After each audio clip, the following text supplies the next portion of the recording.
সুষ্ঠু নির্বাচন কি বলা যায়? ভোট তো সুষ্ঠুর কথা কয়, তার সুষ্ঠু হয় না। যাই ক্ষমতা হয়, ভোটে যাই হয় তাই হয় না, আরেকজনে হয়।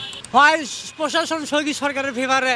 ভোট সুষ্ঠু কোন নয়, গ্রাম অঞ্চলে ইউনিয়ন বোর্ডে চেয়ারম্যানের ভোট হয়, একজন আরেকজন হ্যাঁ বসে থাকে। আর ও প্রশাসন যেটা ডিক্লেয়ার দেয় ওটাই হয়। জনগণের তো করার কিছু থাকে না, কোনো করার গেলে তার উপরে মামলা হয়। ওর জন্য আমরা ভোট দিবার আর যাই না, ভোট দিয়ে নিজের ভোট দুমু, ভোট দেওয়ানো হবি যে উমুকে 80 পেলো, এই জায়গার ভোটটা পাইলে উমুক 500 হয়নি, সেটা আনন্দই নেই, আমরা আর টিভিও দেখি না। নির্বাচন তো ভাই একটা সুষ্ঠু নির্বাচন সবাই চায়। নির্বাচন সবার জন্য সঠিক, মানে সবাই নির্বাচন দেওয়ার জন্য আগ্রহ। এখন নির্বাচনটা যদি সুষ্ঠুভাবে সবাই দিতে পারে এটাই ভালো। এই যে হরতাল অবরোধ এটি না দিয়ে সবাই একজোট হয়ে যদি নির্বাচন হয় তাহলে সবার জন্যই ভালো হয়।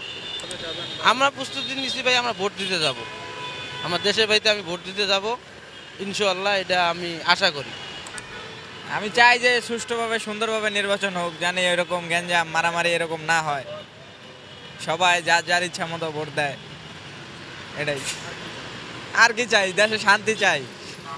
এরকম হরতাল, গাড়ি আগুন দিতেছে, গাড়ির মধ্যে এই কথা সেই কথা এইসব চাই না, চাই যে দেশটা শান্তিতে থাক। দলে যেই আসুক না কেন, আমরা চাই যে দ্রব্যমূল্য নিয়ন্ত্রণ থাক।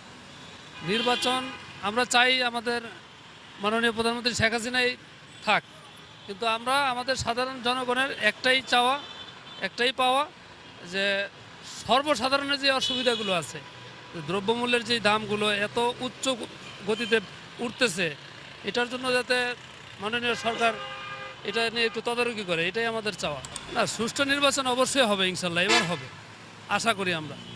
আমরা নৌকার প্রতীক, আমরা নৌকা নিয়ে নির্বাচন করতেছি।